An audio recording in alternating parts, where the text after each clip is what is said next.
warki nake masoyiya, rashin ki ne ya sa ƙwalla cikin idaniya.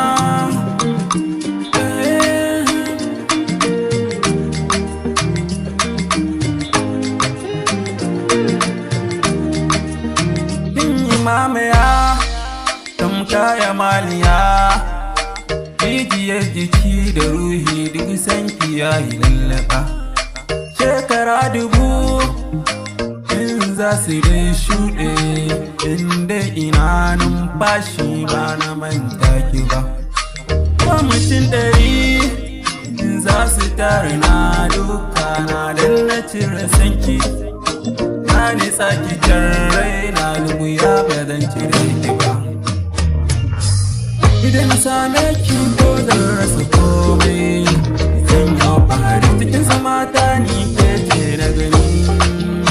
Meken tsari zuci kwakwalwa ƙaunar kike karanta, yau tasiri ciki na manja haske bari na auduga.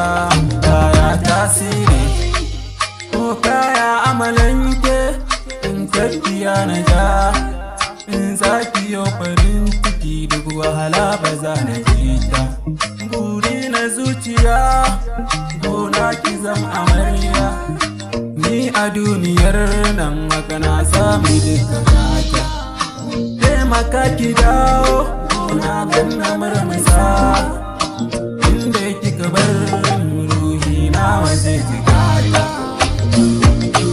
Na rasa mashin ya zan yi da raina, saboda kewar kira mutare nake ta tunawa a raina. Yarinya mai kirki da ma a ce zan ganki a gefe na. Yau shauki sami ne ya saka rai da zuciya, ne da ƙaunar ke so na gaskiya. Baya da iyaka inda kin yi min nisa, dole zai yi warki nake aminiyata, warki nake farin ciki.